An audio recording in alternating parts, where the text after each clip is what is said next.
Hey, everybody. Before we start this week, I want to talk about a live event that I have coming up with Spec. Join us on June 21st at 9 a.m. Pacific time for a live webinar on LinkedIn called Let's Really Talk About Orchestration and Customer Journey. The Spec team, Nate and Patrick, will be joining me live right there on LinkedIn, and we're going to talk all about their company, about what orchestration really means, about what customer journey really means, and why you should know about it and what it means for your fraud fighting future. In the meantime, please visit www.specprotected.com to learn more about the patented Trust Cloud and how it can help you out today. And even send them a little email and maybe get a demo that they'll show you right live on your own site. It's really cool.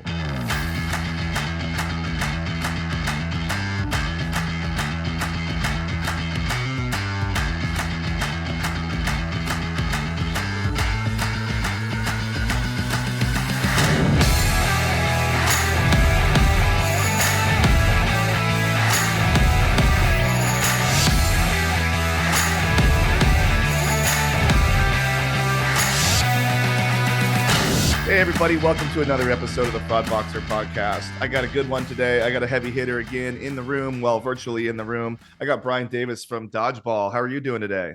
I'm doing well. Thanks for having me. I'm looking forward to this one. Always good to talk fraud with whoever will listen to me. Hey, yeah, and that's the same way that I do it. People are starting to get over my shit at the bar when I talk about fraud all the time. Like people just start moving away, sliding out of Yep. frame. Yep. But I Unfortunately, I think know that. Yeah, I think that you and I are going to have a pretty good conversation today. Uh, I thank you for changing the time. We had originally had this scheduled for a couple weeks from now, but I said let's move it up because unfortunately I'd recorded a lot of the more recent episodes in one big chunk right after MRC, so everybody was really like excited and fired up. So everybody wanted to record. So I haven't had a lot of time to talk to people lately about what's going on lately. And I Yep. really miss that. So I'm happy that you and I are here today. So I want to start by kind of just talking about you. I mean, you got a lot of followers on LinkedIn. You post some really good stuff. I think that you have a really good thing that you do where you post short, insightful, like little quips about like fraud and management in general. And I think that that's gained a lot of traction. And I think that that's really useful. It's like it's not long, huge posts that you have to click see more on. They're short, to the point, and useful. So yeah, how'd you start doing that? Kind of talk about you a little bit. Yeah, absolutely. So it actually started. I'm gonna kind of go back in a little bit. Let's go all the way I back to I childhood. ended up. We're not really here to unlock a lot of different traumas. I think we're just going to talk about fraud today. Um, So really, actually, content started with consulting a few years ago. I had a little hiccup with the previous company and said, "Oh, by accidentally, we can't employ you full time." And I said, "All right, well, let's figure this out as a consultant relationship." They're kind of like, "All right, I'm going to try to figure out what it means to be a consultant, what it means to actually run a business, get it up and running." I was ignorant and naive. I had no idea really what I was doing. Didn't really understand the whole bit of sales that goes into it, nor do I want anything to do with that naturally. So that's where the content really started years ago. I got burnt out, hated it, went back into a company internally, and kind of stopped my content. Came on to Dodgeball, and part of what I wanted to do was create content around it. If I can build my personal brand again, Dodgeball itself gains a little bit of recognition from that. My attention span, I really shoot to aim for posts that you're able to read, digest within 9 seconds. Yeah. Yes, I can go deep and go on and on. And this fraud, that fraud, this is how you go about that. But no one's reading that. People's attention span, they'll throw a like on. And at that point, for me, I felt like people aren't reading it. People Yeah. aren't digesting it. People aren't learning. I'm wasting my time. I'm wasting their time. So it's really just understanding that LinkedIn is still social media and people are doom scrolling.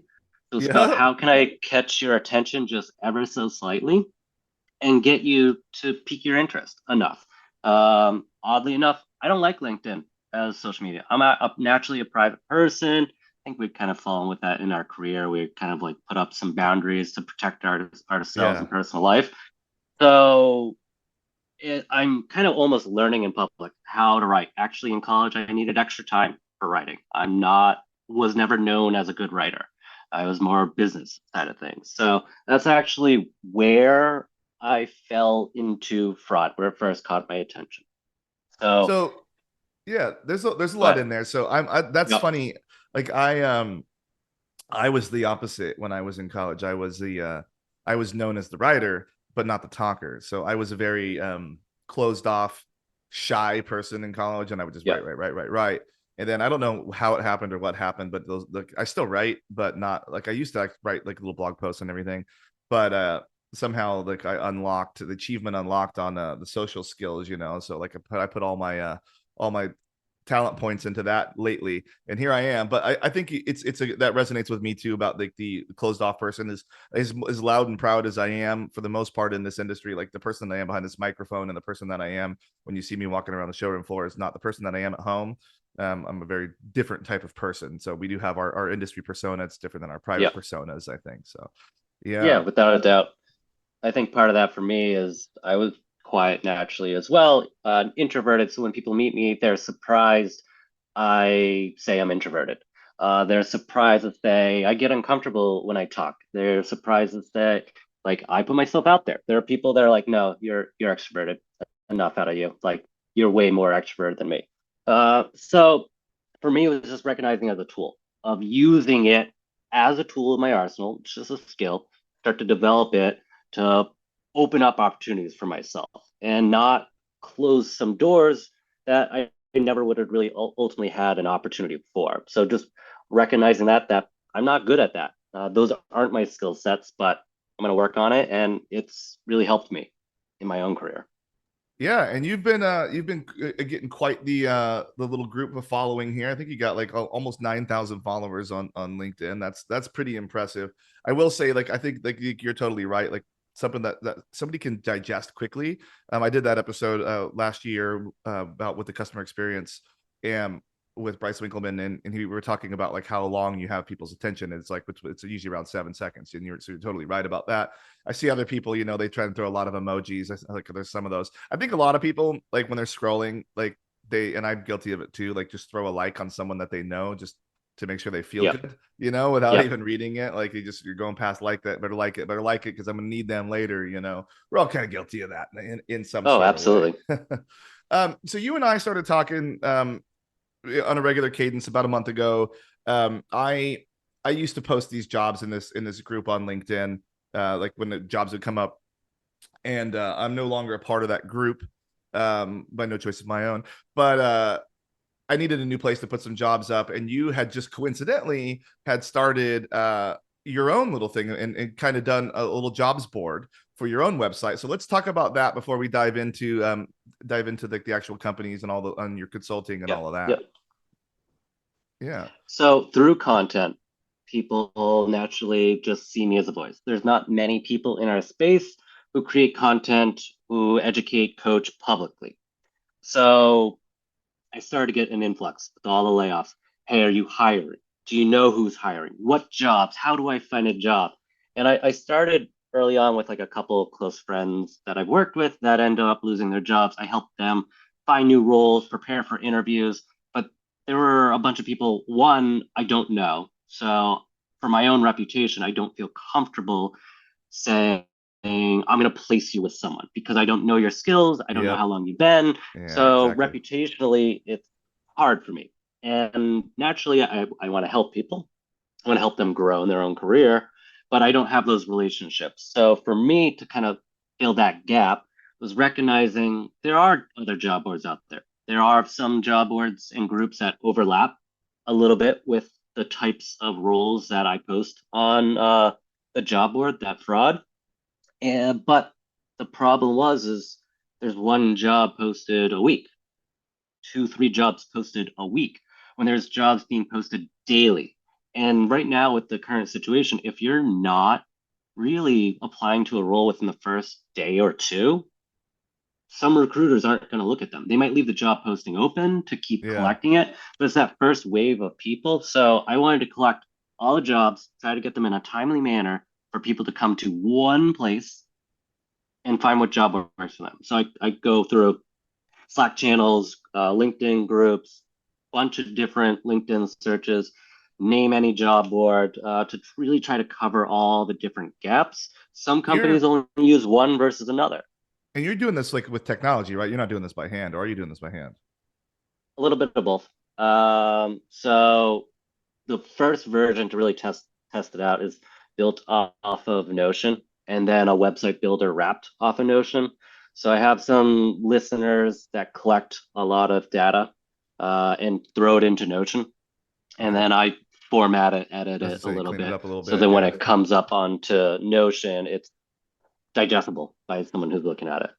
Yeah, and thank you for putting that together. And I have added a link a little over a month ago to the podcast site, to my Podbean site. So fraudboxer.com also has that. You can also get that on the That Fraud, which we will talk about in just a little bit here. Yeah, and I especially like you said in this time, I really like I was really enjoying making sure that people like if there's jobs that I'm aware of or if I'm hiring to get those things in front of people. It's sad that some people take those outlets away from other people, but I was very happy that you were able to fill that gap so I can share the quality job postings that I get too with you if I need to, and have a way that they will be seen as well. So thank you for doing that. Thank you for putting that together. Again, everybody, I will link that in the description of this episode as well, so you can make sure if you are looking or if anybody you know is looking, that there are resources, and you can always reach out to us too. Like, and we will try and push you to the postings that we might know about, but just know that like there's a lot of jobs out there. There are people hiring. We see them every day and they are listed somewhere. So yeah. Yep. So let's talk about Dodgeball a little bit, like the company that you're at now. Let's talk about what it is. I believe that they are in the orchestration and customer journey space as well. We were talking about that in our pre-show prep here a little bit. So talk to me about Dodgeball. Talk to me about how you got there, what it is, what it does, and I might ask you some questions there because I try to learn as I go through these things. Yeah, right on. So Fraud Stack is a service. Our main wedge is fraud orchestration. So we really are building out the ecosystem to be able to bring in all the different vendors out there. You walk the floors of any event show, there's booths everywhere. There's never enough time for engineering resources. Fraud and trust and safety always has the bottom of the barrel unless you're fortunate one of the very few companies who have their own dedicated teams. For me, myself, I've never had that luxury. I've always started super small companies, more on that kind of like how I ended up here in a second. But that's really the idea. Single integration with us, unlock all these different data providers. Someone non-technical like me can drag and drop and build everything out. And we do everything full user journey and into the customer experience. So you're thinking your traffic, your logins, your account creation, payments, withdrawals, blah, blah, blah, whatever you think might say, hey, this is a risky point in our customer journey. And at this checkpoint, we want to either collect some information, put some friction in place, not put some friction in place. It's not always about adding more friction. It's about having the right balance and signals to say, I trust them a lot or I don't trust them at all. And then being able to drop things live and really adapt. This is kind of what like blew my mind of like I've always thought in my career that 2FA, MFA, shared secrets, that was always another team. I would Yeah. love for it to have friction into it, like in certain very specific scenarios, drop that in to deter some activity. But me now, I can like drag and drop it in and say in this channel, hit them with 2FA, hit them with an email, whatever it may be, a shared secret. So actually, creating that like front end experience as a fraud fighter of like, wait, hold up. Why haven't I thought that I could be responsible for this Yeah. before? So that really is the idea there. Like, have you ever tried to investigate with like 13 tabs open? It sucks. Like Yeah. band-aid solutions of I have fraud provider A for this, fraud provider B for that. I have a customer communication tool, this hacky internal system. So we'll collect all that data, put it in one place. So the investigation teams, if they want to use it as a case management tool, have it. Or you want to use something else, if you're crazy, you want to use Jerry even, send it on all over all that compiled data, wherever you want it.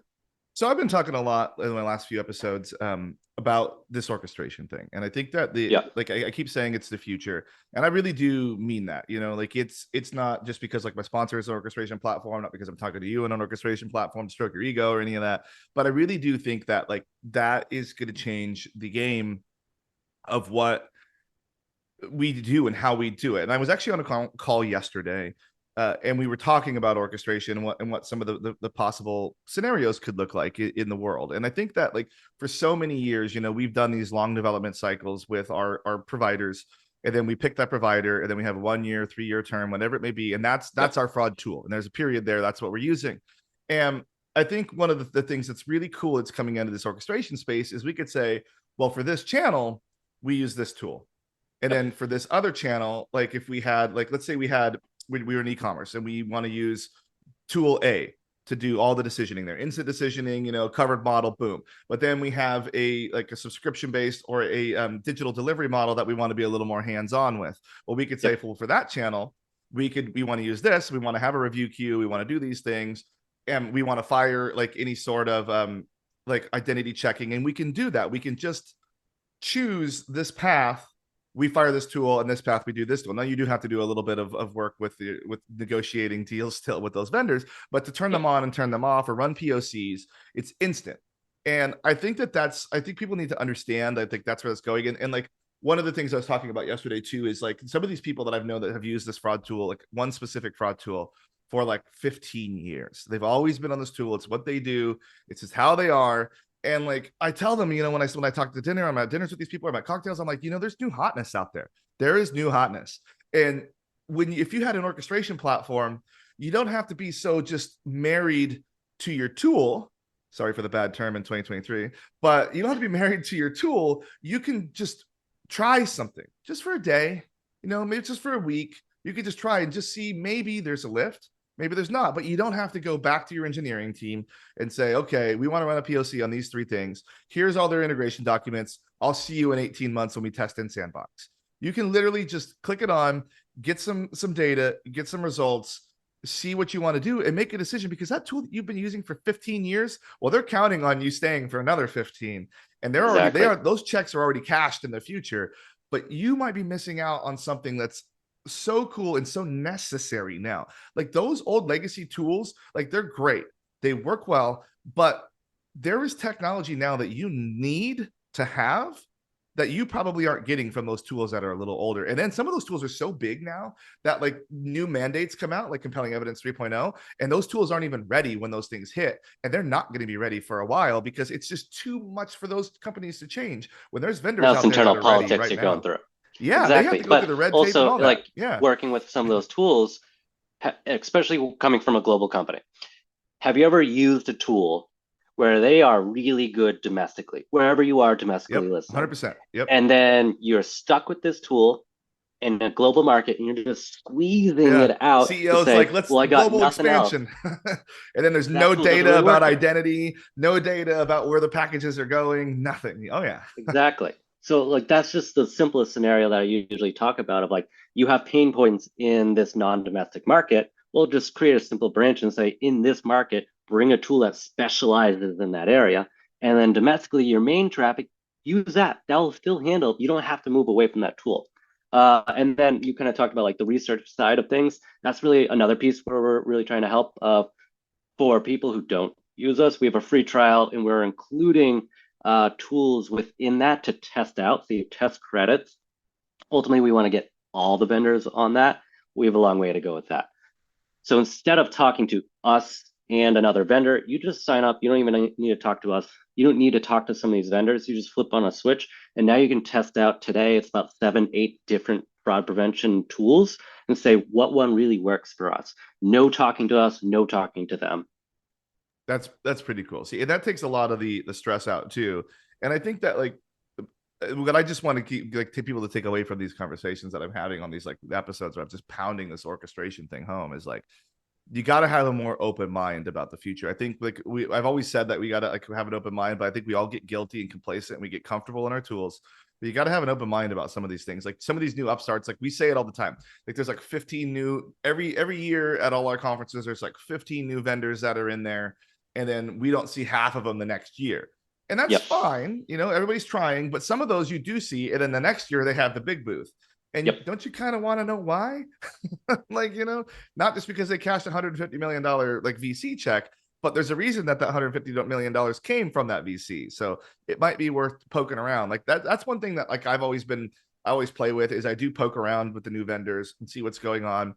And I'm using right now at my company, I'm using a quote new vendor that's come into space in the last 10 years, and I'm having immense success with it. We're extremely happy with it. And 5 years ago, I probably wouldn't even have thought about it, like I knew they Exactly. existed, but like now, like I'm all in on them. Like this is all the chips are on the middle of the table right now. Especially when you can test them against your current tools, and not talking like, oh, we'll pull your historic data and we'll look like how we would have helped you a year ago. Like that doesn't Yeah. help me today. That doesn't help I me got a tomorrow. trend happening right now that wasn't happening 3 months ago. Like how are you Exactly. going to answer that? Yeah. And that's really the pressing question. We put out fires. Like we don't want to put out fires. We want to be in a situation as fraud fighters to be a little bit more proactive and a little bit more on the ability to trend and project what we'll see. But that's unrealistic in the space we're in. So 100%. naturally, as fraud fighters, when you have this fraud problem, you're doing a lot of education, you're doing a lot of scrambling, you're doing a lot of like parenting of your team to make sure people are working when they're supposed to be working at the capability they're supposed to be working. To bring that all together and actually say, how will this new tool help me here? Could it have helped me? Yes, no. Run it in silent, track it, Yeah. live track it in silent. So it doesn't actually affect your new tool that you love the way it used to be. It's always been this way. We trust them and just see. You know what? You might be surprised. Or on the other end, you might be right. Say, all right, old reliable, we're going to keep with old reliable. Yeah.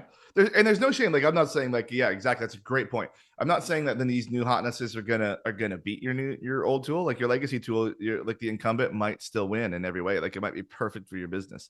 Like I know like especially like some of like the airlines and stuff, they have drastically different needs from their tools than some of the newer like platforms would have the ability to do. So maybe stick with your solution that's custom built for that. But for regular traditional ecom marketplaces and all that, it's worth just kicking the tires on new things every couple of years, in my opinion. And if you can kick the tires a lot easier, like there's a reason that test drives exist at dealerships. I'm just saying, if you can I mean, go to a dealership. that's ultimately how I ended up at Dodgeball. I am someone who has the aptitude to really talk to anyone. I enter a lot of to the other side sales conversations to Yeah. really see what tools or products are out there just for my own curiosity. So I knew I was leaving my previous company I was at. And I had been talking with the Dodgeball team at this point for a couple months. It just started as a random LinkedIn connection and then a pitch slap. Hey, do you want to give feedback? Most people say, like, oh, block. I don't want to talk to you. I'm on the other end where I give people a chance, even if it's a shitty sales conversation. Now be on the provider side. I want to give these people an opportunity to learn and improve their messaging, positioning. So that's ultimately how I started at Dodgeball. This little pitch like that. Hey, you want to give some feedback? Most people ignore that. I'm someone who says, yeah, let's see what you got. And here I am today, a year later, helping them build out the product. How long ago did Dodgeball start? They started in 2021. The founder started working Ooh, on it. that's a bold time to start. I guess everybody was kind of home, right? Yeah, so the founders are more on the technical side, and naturally, as most engineers, they're VPEs, CTOs. They got hit with some type of fraud problem in the midst of their last roles, and all of a sudden, fraud becomes the hottest topic for the company because everyone's on top of it, and money, every single dollar mattered, especially at that time. Not that it doesn't matter today. Probably people are more cautious, but it really mattered then because there was so much uncertainty. It just got dumped on their plates, and they're like, I was never hired to do this, nor do I want to do this. Get this off my plate yesterday, but I guess it's a problem, so I'll figure out how to do it. So these engineers who didn't have dedicated teams of fraud professionals had to research what the hell an account takeover was, what the hell a chargeback was, identity insert the full spectrum. So they're working in a couple different like marketplaces. So the full user journey, there's all different types of risks there. So there's confusion of all these fraud tools sound the same, but they do different things. How do I know what is the right tool?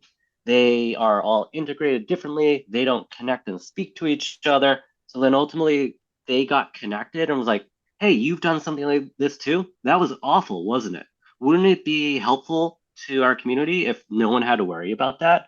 So that was really how it started from there. A couple of leadership engineer executives saying, why are we working on this?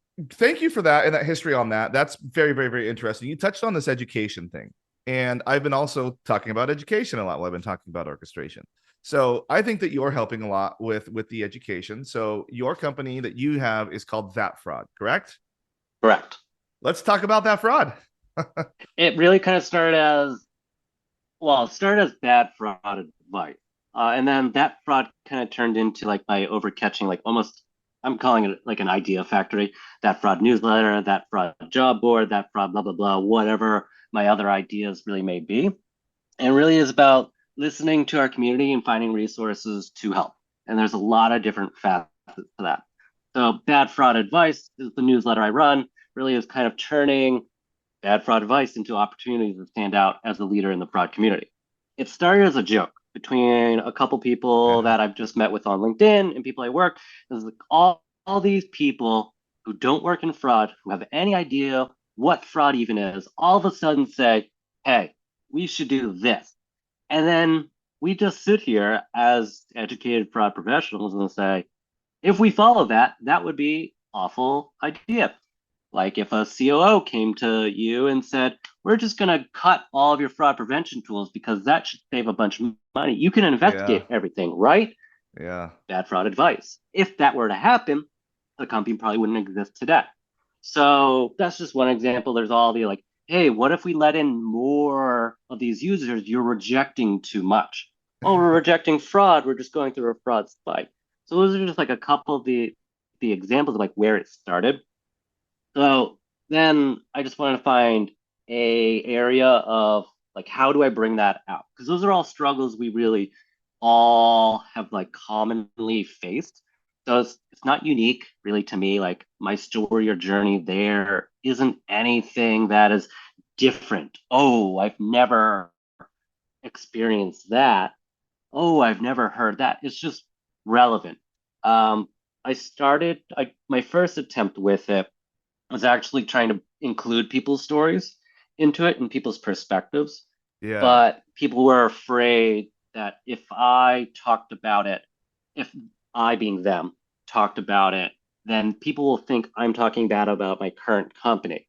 So I had trouble getting people to That makes sense. actually share publicly about it. So then I just took all these ideas from people, kind of crowdsourced different problems or themes that people have heard, and just started writing about it. Like, why is this bad advice? How we overcome it? And then it's ultimately kind of turned into a little bit of that and some on the like how to become a fraud leader is ultimately like Yeah. the niche I I write saw about there. I saw you have like a coaching like things that you offer, like resume, like present, like basic executive presence type coaching, but for fraud people. So I think that that's super interesting. So you want to talk about the coaching part a little bit? Yeah, again, listening to the audience, similar to like, hey, how do I find a job? How do I stand out? How do I build out a fraud team? How do I get my team involved? How do I get buy-in? How do I get influence?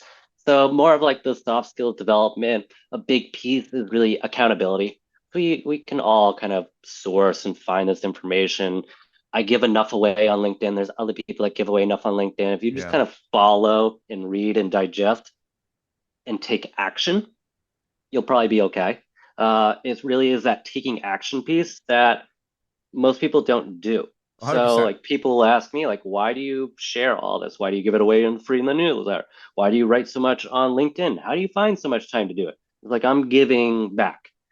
Just most people don't follow through. So I don't really have a problem giving away so much for free. It's the people that need the little extra support in building their career that that's really kind of the subset, the segment. Yeah, and I think that that's super interesting there. Like the same thing kind of with me with this podcast is like I kind of just started it for fun. I never really planned on it to be anything crazy, but the follow through is what matters, and I'm still Yep. putting out episodes. And granted, now it has a sponsor, and I love my sponsor. Thank you, Spec. But like it was something that like I didn't dream of happening, but I didn't realize how much work it was because like this like my podcast has a business. It has a real business, Yep. a real with the government, a real bank account. It has its own actual stuff. And like to put these notes, like you went through the process with me. Like we have notes, we went back and forth on the notes a little bit here. Like there's organization that comes into this. And I think that other people, when they're like, I'm gonna go start a podcast, they don't realize like, okay, now you have to do that. You have to buy microphones, you have to put out content, you have to find a regular cadence, you have to find guests. And finding guests is hard, especially like I see a lot of people that say they're going to start podcasts end up being on the vendor side. And like if I was on a vendor, I couldn't have you over here. Like you probably wouldn't want to talk to me. I'm in a unique spot because first of all, I'm on the merchant side, so I get like people that want to talk to me because they just want to talk about their products. But now I'm one of the OGs in the industry. I've been in this industry for a really long time, so like people like I have enough of a built-in audience that like I could put episodes out and people will listen, and I can get guests that are like super interesting because I've known these people for like a decade, you know. Yep. And I don't try to do like I know some of the other podcasts that are in the industry like are more they're after more different things. I just want to talk to my friends about fraud. Like that's really like all I'm doing. And whether like and we just usually wind up talking about like we're about to talk about like the trends and the topics of the day. Yep. But like it's just like there's a lot of follow through that is required to do this. And the same thing goes 100% when you're running a fraud team. Like I see managers come into these fraud companies and they come in at manager level and they don't have a whole lot of experience managing actual people. They expect it to kind of just run itself, but like you have to like be available and they are looking to you to execute. And you can't just come in and say, I'm the boss, this is what we should do. No, you guys go do it. No, you got to hold up your part too. You know, like I my think team. there's a Yeah, a whole bit of like where you ultimately come from. And it kind of depends yeah, on, so for me, some people think I'm crazy of how I do it. I've always been the first fraud fighter hired. So I build fraud teams up from yep. scratch. And I haven't focused on one specific industry. So it's not like, hey, I Me am either. going to be the fraud builder for marketplaces or the ticketing industry, whatever it may be. Yep. I've done digital subscription, physical good, marketplace, consulting, fintech. Now I'm the provider side. So I like to look at different types of fraud and abuse from different perspectives and say, all right, how does this actually work? Yep. How do you actually get abused? Yes, all the vulnerabilities and different risk checkpoints are there at all these businesses, but the one I care about might be a little bit more different compared to a different business model. But I start over. So instead of continuing to grow at a company or getting to a point and doing the step over, like I'm going to go to the same level, I go Yeah. back over to an early stage company that you're Start figuring over. out your fraud problem, I like building it out. So I organize the chaos. I create the rules, the structure, the frameworks of how a fraud team operates, bringing the tools, the providers, and then I say there's too many rules here. I got to get out of here. Way Yeah. too much structure in place. Let someone else come here and take it on over from there. That's funny. I used to do that. So I joined, you know, obviously Fandango when it was very young, and then Golden Hippo when like there was Yep. nobody doing fraud at all there, and built out the systems like from the ground up there. But then like my last two companies have been very large, very established fraud teams already. They've been around for a long time. But the thing is like I kind of just went in and changed them to be more like it was like the first time. Okay, now we're gonna move this. We're gonna start doing this. Yep. A lot of optimization happens there, and then a lot of lean, like especially here at iHerb. Unfortunately, like some of the geopolitical stuff that we in countries that we do business in, there was some situations that led us to having to reduce our staff a little bit, Yep. but we were able to optimize to be able to fill that gap. But it's different for me now because like I come in at a level where like I don't get to make rules anymore. Mhm. Like I get to point at outcomes and then empower my team to try and achieve that outcome, you know. And if they have questions, I'll answer them along the way. But I will say that I'm very fortunate that this company, especially that like the people are very capable, and like it's how I've even it's kind of the way that I manage my staff too is like, okay guys, we have a goal, right? So there's what we want to be like. It could be like your certain fraud rate, it could be a certain manual review rate, it could be a certain time, like review time, all these different things. So you have a goal in mind, but that's the goal. In the middle part, you kind of empower your people to figure out, okay, how should we get to this goal there? And some of the times, like I'll be a little more hands-on with that, but some of the times, like I have like Steve on my team. The other day, he emailed me and he's like, "Hey, I know we have this presentation coming up."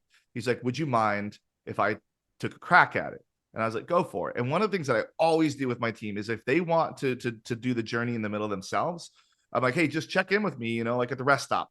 just, is this what you're thinking? Is this what you're thinking? And I do it with my boss too. When they ask me to Yep. build things, I'm like, hey, is this what you had in mind? Because I don't want to go too far down a path And then and it's waste all wasted that time. time, effort, Yeah. and then start all the way over.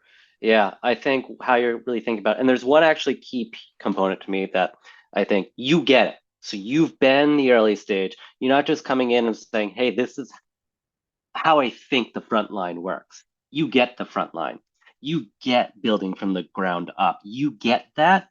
And then as a leader in the bigger bit, you have that trickle down effect of you have a little bit extra empathy in my perspective Yeah, because that's a you good point. understand the stress, the pressure, the cadences that the team doesn't always get visibility to, depending on what company you're from. People don't really understand what the front line really sees, goes through, experiences, all of that, but you do.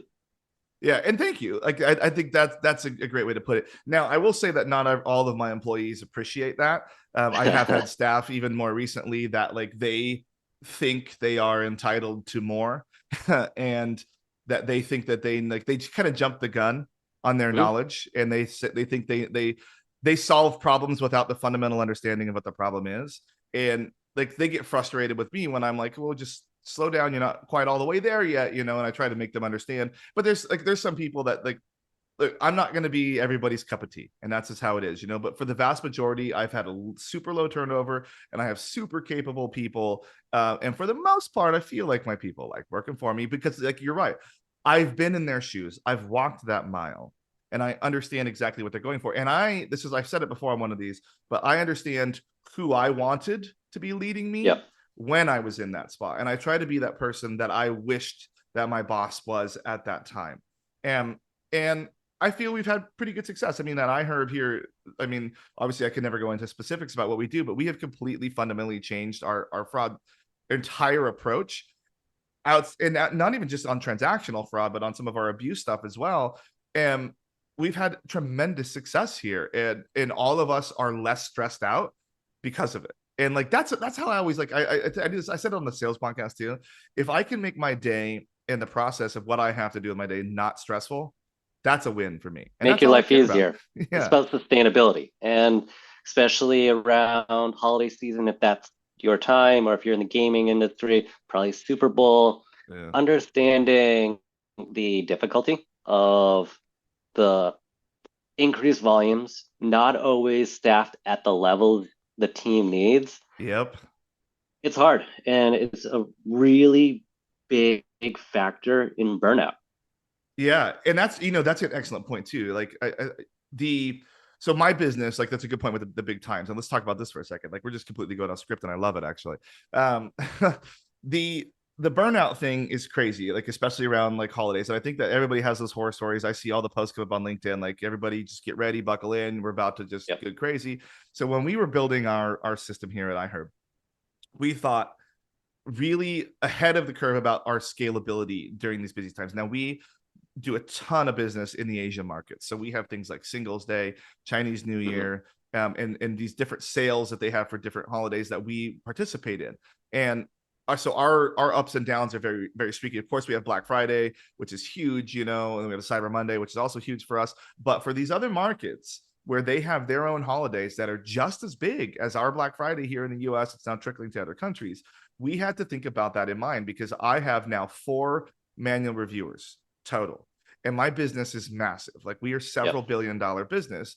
We have a tremendous amount of orders that like I can't just blow those people out, and they have a Yep. schedule, they have families, and I have a couple of them like just had children, and I'm very supportive of them having children and taking and baby bonding time, and I'm going to allow them to take their full amount like, allowed by my company time to bond with their children. So I can't blow up the queues there. So we Yep. very much built this with scalability in mind from front to end, including like full automation, partial automation that we can turn on at the flip of a switch if we need to. So yeah. What are your thoughts there? Yeah, I think that's important. I mean, it kind of goes into really the dodgeball piece as well of being adaptable to not just fraud, but the ebbs and flows of your business, to your teams. People leave, people look for Yeah. new jobs, people don't cut it out for a certain role. And that affects your headcount, your planning. your plan never goes perfect. Yeah. And being able to respond and remain adaptable to that. I know everyone says, oh, adaptability, we're huge on adaptability. We do this, we do that. The challenge, though, is a lot of these people who say they're adaptable, that part of the team suffers for the adaptability for the company. And being able to support them when the company is being adaptable, but they're feeling Yeah. the brunt force and the stress and the pressure and just the overwhelming, overworked overload. And a lot of these people naturally, like, I mean, I was in that situation too. Like, again, going back to the introverted, quiet bit naturally in the beginning of my career, I wouldn't speak up. I wouldn't raise my hand. I would say, don't worry about this, guys. I got it. I got your Yeah. fraud problem. No one worry about this. Because for me, I felt like at that point, that was going to make me more valuable. That would make me Yeah. stronger Just gonna throw of more work like, on you and stress you out. Yeah. and no one knows how I'm feeling or really what I'm doing. They just say, oh, Brian will get this. Oh, that seems like a fraud issue. That's abuse issue. Brian will get this. And then it comes into my abyss and then nothing goes out. No feelings of how I'm feeling. No, I need support. I need help. Or I'm crushing it. Hey, this is what I am doing for you. And without that feedback into it, you're never going to get support. I won't say never. You're rarely going to get support. It's going to be really hard to get influence of buy-in of new tools, new products, data, whatever it may be. It'll be really hard to find roadmap. How many times have your project been kicked down to Q3 of 2026? It's because you're not speaking up and really driving home. You got to be your biggest advocate. And if you're not Yeah. your biggest advocate, who else is going to be?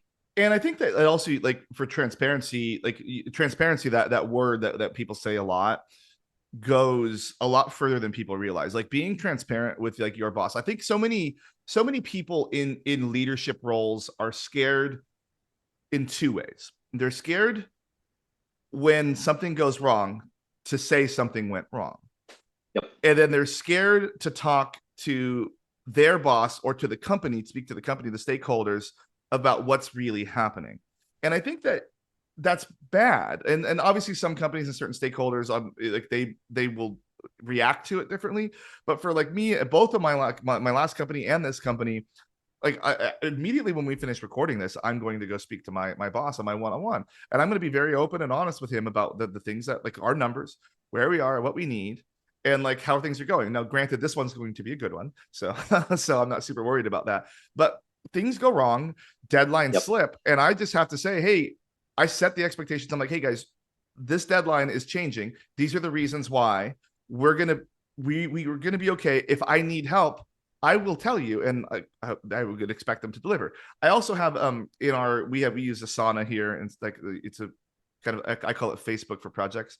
And every 2 weeks we put our numbers in, and that goes to my senior leadership, our C level, which my Yep. boss is pretty much a C level. So I mean, they already usually know what's going on, but it's just there and it's just tracking, and I will put good and bad in there. This broke, this happened, we got attacked by this, but it sets that expectation so there's no surprises. And also, if, like, something happens and I need, like, headcount, I could say, hey, we're getting blasted by this region, and we can't answer it with technology because of this. I need this. And they're way more open as long as I can frame it. And for people that want to understand, like, how I talk about my numbers, you can go listen to my one that I did with Matt Friend. I talk about how I quantify dollars and cents on fraud in there. But if you can put value around it up front, and then have those conversations. These are the losses, and these are what we need to enter an answer. It's going to cost this, but really be open and honest. Like, don't sweep it under the rug.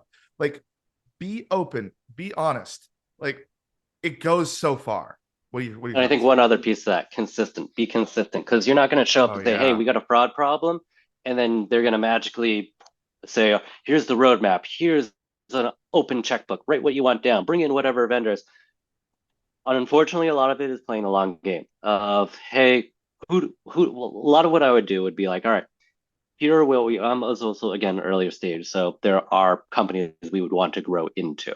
We weren't one of the bigger ones being like, all right, it's an open space. So I'd ultimately be like, all right, what are the risk profiles of the companies we want to become? They are doing this, they are getting hit with that, and then kind of start like an education tour ahead of these problems starting to like occur internally. So I would get past fraud 101, payments 101, chargebacks 101. So when a problem occurred, I'm not level setting. And I would do different ways. And I won't say that one way worked at every company. I've done digest, I've Yeah. done lunch and learns, how to catch a fraudster. I've done reverse shadowing, like bringing people into my work. And I'll say one's worked at one company, and then it was an absolute failure at another company. So it's just really understanding who your audience is, what they care about, aligning your fraud goals with their goals, and then trying to find that common ground of how to get them into your world enough, so Yeah. they Just understand. enough. And That's the key. It's just enough. exactly, exactly, and it's tiring. It's exhausting because most of the time you're like, well, I got to do this job. Once I recognize this piece, I grew faster in my career. I kind of it felt weird. I'm stopping fighting fraud to talk about fraud, and I'm not fighting fraud because I'm talking Yeah. about it with people, but now I'm actually going to unlock opportunities to help my team and we'll grow faster. I became more visible. So then it helped me in my own career, but it felt backwards.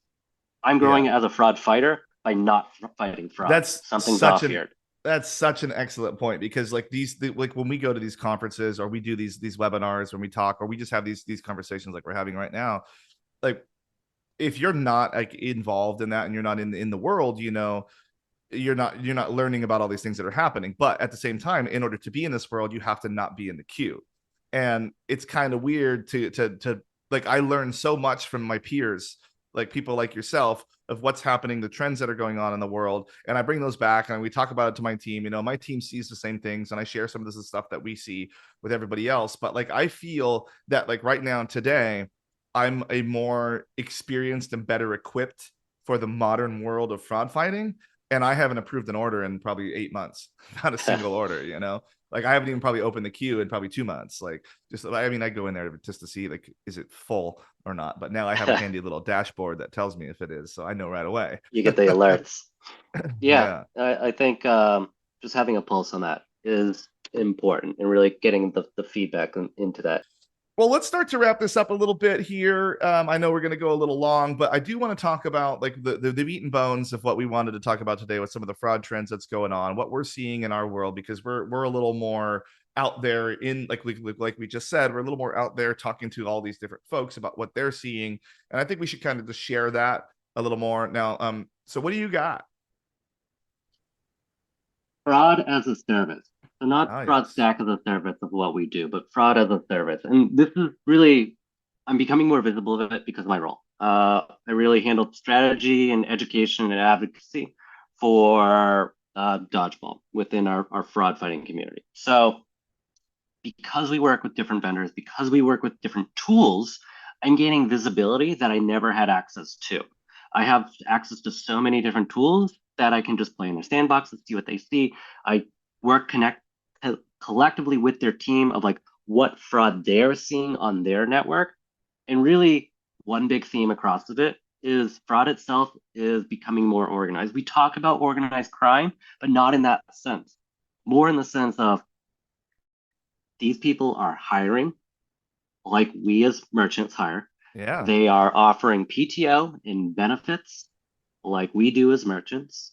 They have their own schedules around the clock, though, because they got to make money, just like we do. And they communicate, they work well together, they have strategy, they have business operations, they have CEOs, founders, et cetera, et cetera. Fraud is becoming far more professional.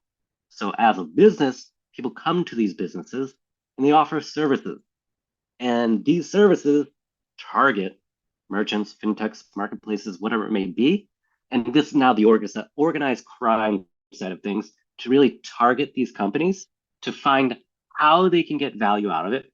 Whether it's information, whether it's products, whether it's recovery of funds and the products, or washing money through. Obviously, we can go into all the different tactics, Oh but yeah. usually some type of money is the value, some type of data that they can use to build additional data points or get access to something else. And just recognizing this is actually an eye opener for me of like, I'm self-centered. So when I worked at a company, it was like, oh, everyone's attacking me and trying to get to me.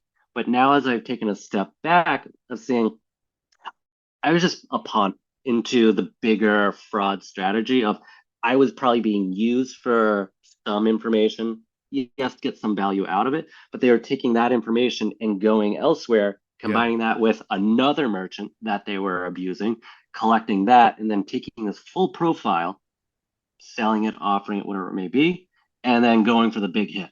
Yeah. So really having these people who say, I don't want to commit fraud myself, but this is what I want. And will you do They'll this hire on my somebody to do it. behalf? Yeah. And I think we saw that kind of a little bit like it started with like more visually with the refund abuse, where it's like there's those Yep. people that were offering like refund services, which was a business. Again, it was a business that they were offering a service and you pay them to go and do this refund for you. And now the same thing is happening on the fraud side, where like people will say, I want this thing, and they go and they steal it for you and they give it to you. And it's like you said, it's a real business, multiple employees. These people have time off, they have the healthcare, vision, the whole thing. Like it's a real Honestly, bit. probably some better than They us. probably pay super well. And Yeah. and at the same time, like these are things that are attacking us. So it's not like I think it's more organized. Like the good way to put it is it's just more organized than it's ever happened. And I know we've all been saying that. Telegram, it's more organized, but it's like it's organized. Like you have to understand, like years and years and years ago, when we would have like a triangulation scheme would be hitting my site, and then something else would be hitting your site, but it's a different group of people. They're just found like they just wanted that one thing, or they found that one Yep. exploit. It's like this a group of 3 guys or something. But now like they talk about it, and then you get just blasted by a ton of like the same group of people hitting you, and then they're doing the same thing on your site, on my site, on the 10 other sites over there. Like this organization and this coming together is I mean, completely different. you pay to enter their communities, you pay for coaching, you pay for education, they have consulting services. So they have all of that they offer. So it makes it even easier for someone who has no idea what to do to say, I want this, go to them, get your coaching services, get your consulting services, get your tools even, pay for them, and then boom, you're off and running. I think people too need to understand like your site, like that might not always just be attacked under like monetization purposes. Like I think you were just kind of talking about where they get like piece together the information.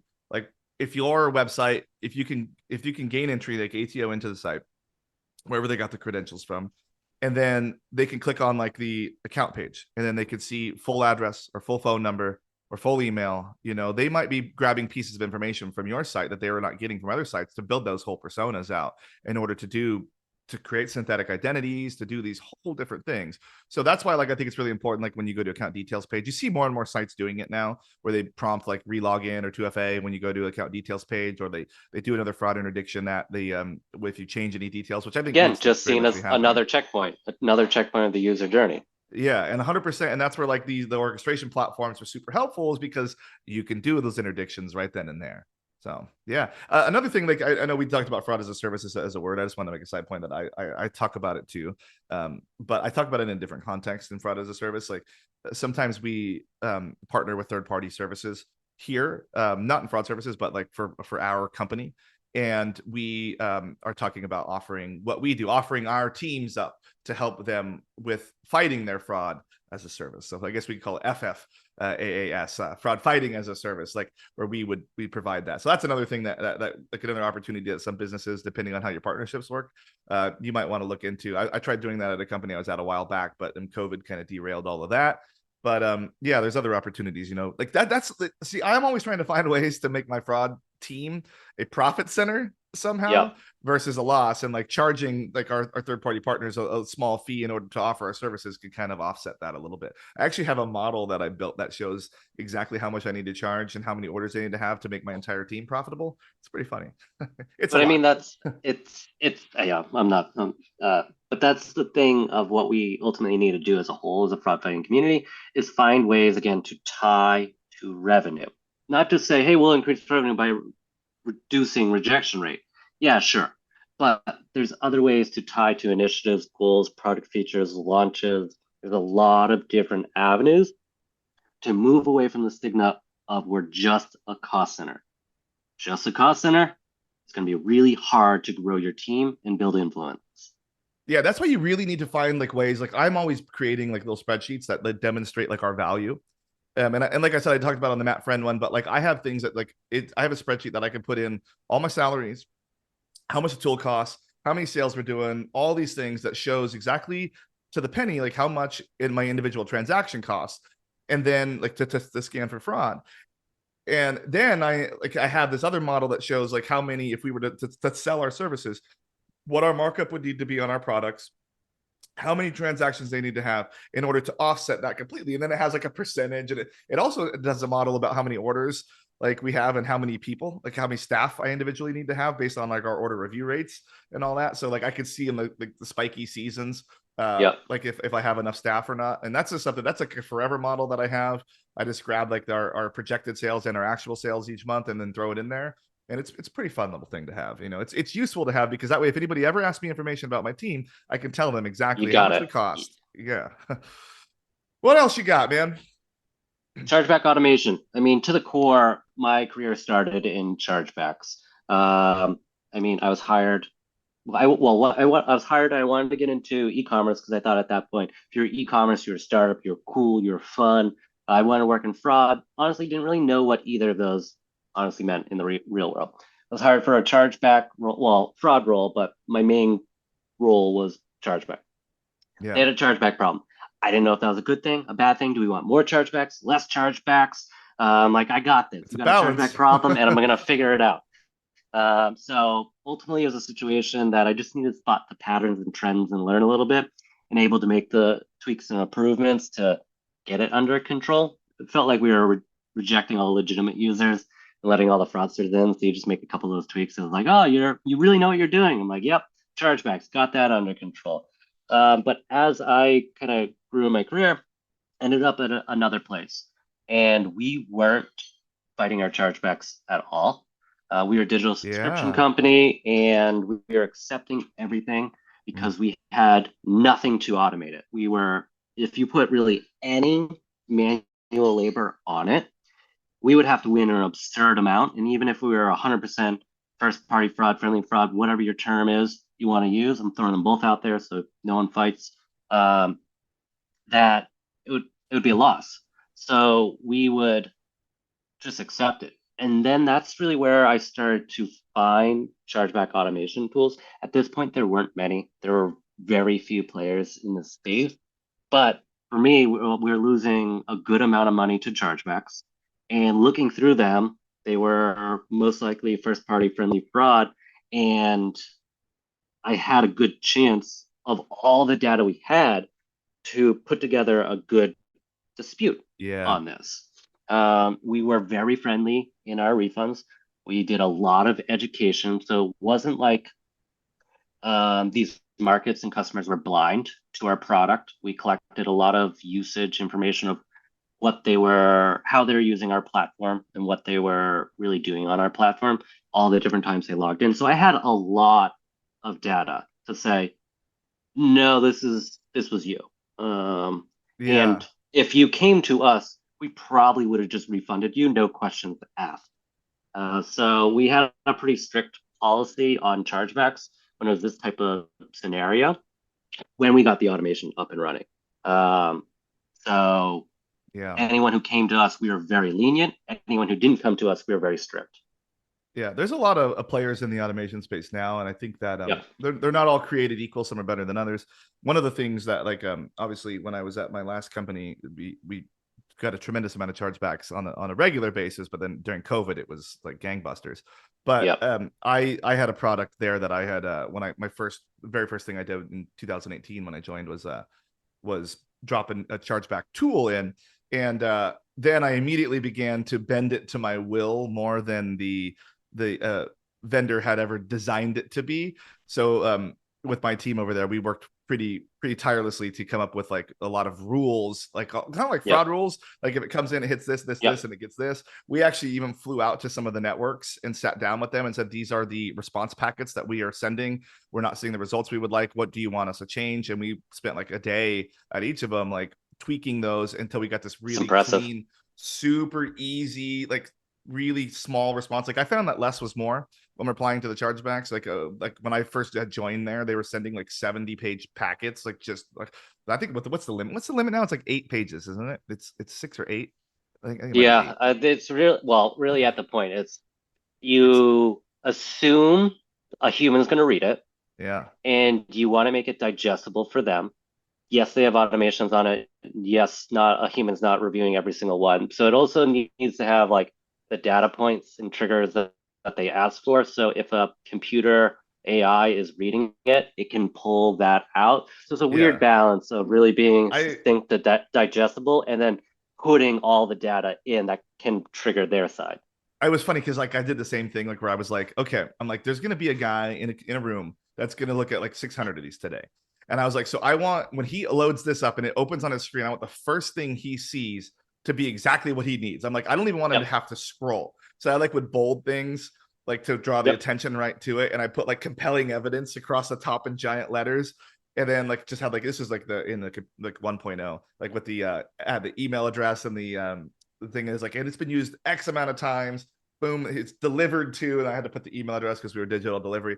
But I mean, it worked. We were winning. Like when we would fight, we would win upwards of 70% of the stuff we fought. You know, we of course would accept things. You don't want to fight just Yeah. everything, because Yeah, you don't want to fight your it's again, garbage. it goes into your feedback of like, hey, if I'm gonna lose 100% of these, don't even put the effort into it. It's really having that feedback loop of not creating more noise and effort or pulling more data than you really need to and running your systems more than you need to. It's just again having visibility into that product, what you're doing, and if you are successful in one certain area, 70% is incredible. I thought I was really good at one company when I hit 55 consistently, Yeah, so I felt pretty it, good it there. it it all matters. Like money transfer, you know, like you get chargebacks on like money transfer stuff, like gift cards and things like that. Like Mhm. your win rate's going to be like super low. Like even like it's the same thing as like you have to know your company's baseline. Like manual review rates are another great example. Is like some companies it's like 4 or 5, you know, 2, 1, 0%. But some companies it's like 30%. Yep. Your reject rate's like 30%. You know, you need to understand like what's normal for your business and not be trying to chase and like just a regular like e-commerce world. Like your business, if you have a hot product, you got a bunch of sneakers everybody wants, your rates are going to be completely different than everybody else. But like my Yep. one last thing on the chargebacks, like my during COVID when at that last company, like we got so complex with our rules. Like they would come in, they would look at the card, the network, the state, and it would automatically even grab like a stay-at-home order if one existed and attach it to the packet and send it back. Like we had like this crazy huge tree of like automation that would go down. And I think we answered like some in the high 80s% like completely automated. Was just they would come in and they go out like instantaneously because it was Yep. all, but it was like down to the like reason code and then all that, you know, like if it was like a non-receipt or whatever. So good times. All right, one last one. What we got? Investigation optimization. We've kind of talked a lot about this, kind of 13 pieced tabs. out today. 13 different tabs, but also understanding like what your team's looking at, how they really are investigating. I talk a lot about building out the user journey map, more for a business to understand your risk surface area. But on the other end of that, especially when I was working internally, it is mapping out your investigation flow itself. So a different type of map. I don't talk about this one as much publicly, but it is really understanding the flow for your investigators. What is their experience? Yeah.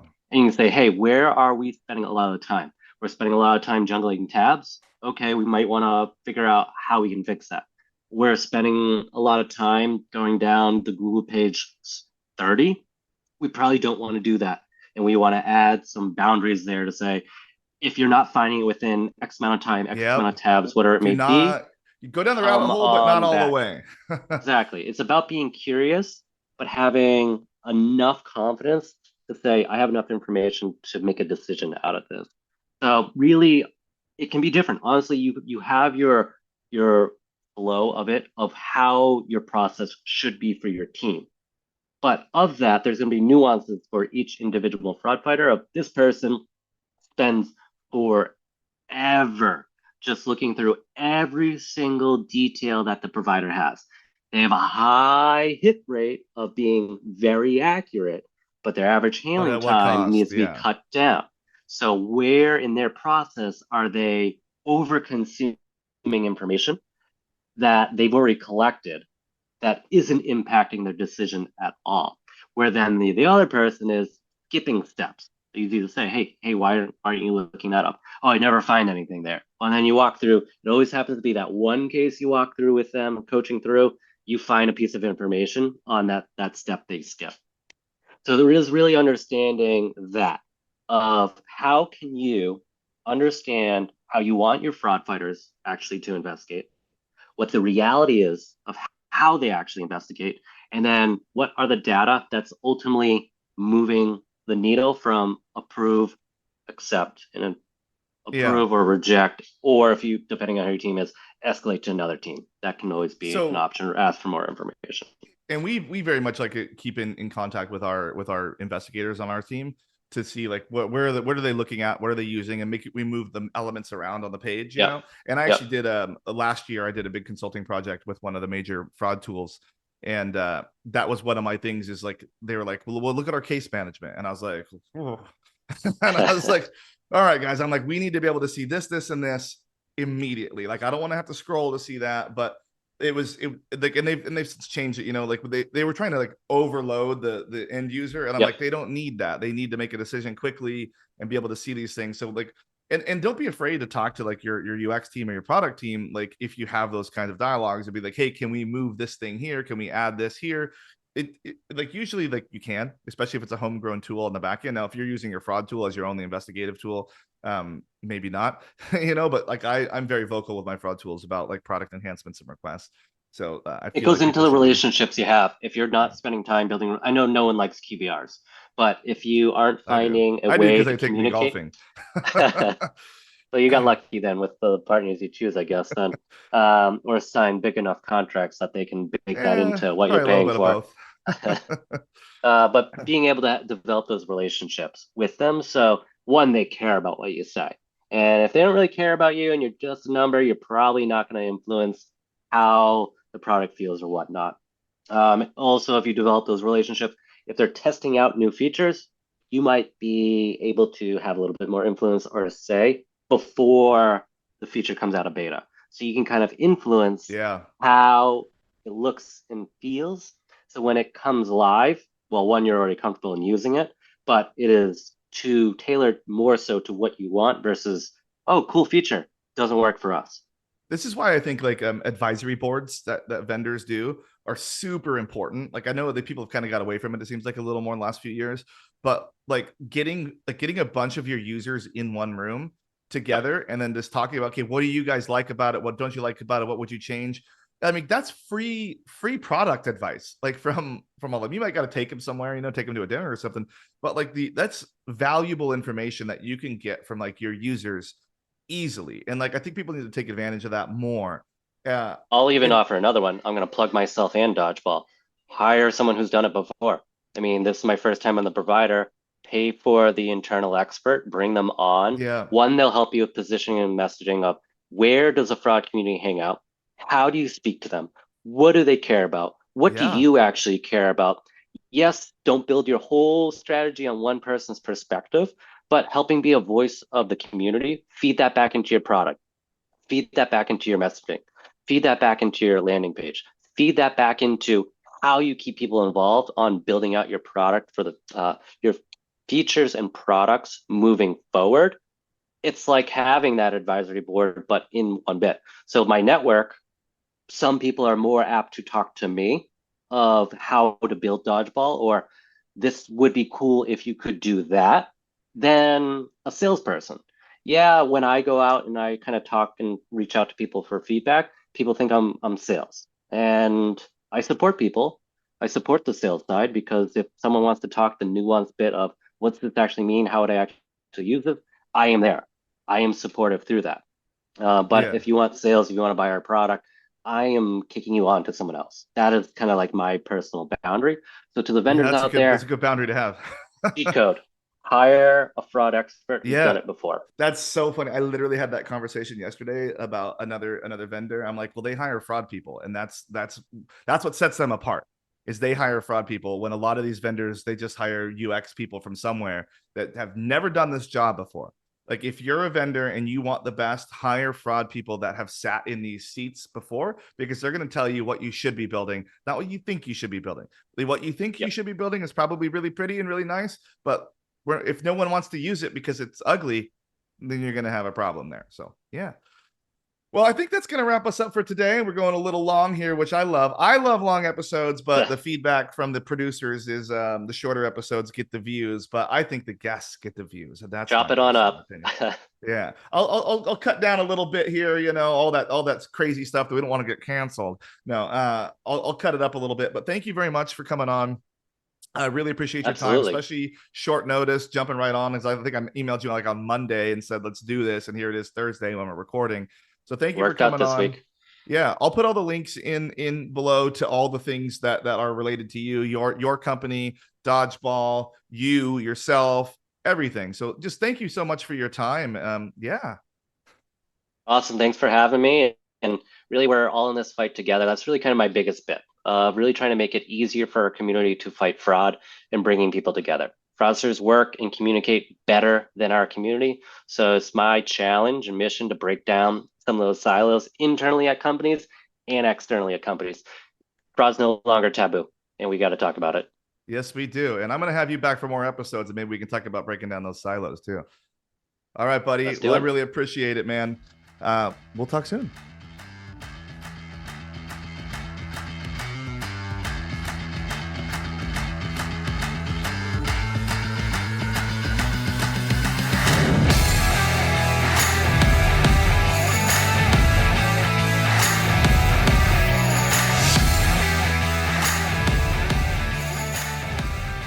Thank you for listening to today's episode. I really hope you enjoyed the content. Don't forget to visit my friends at Spec, who just happen to be this quarter's sponsors. Their patented Trust Cloud platform can help you orchestrate the future of your fraud and payments journey through a quick and easy no-code implementation. It's really quite impressive. See it for yourself at www.specprotected.com today and ask for a demo on your very own site. Thanks again for listening.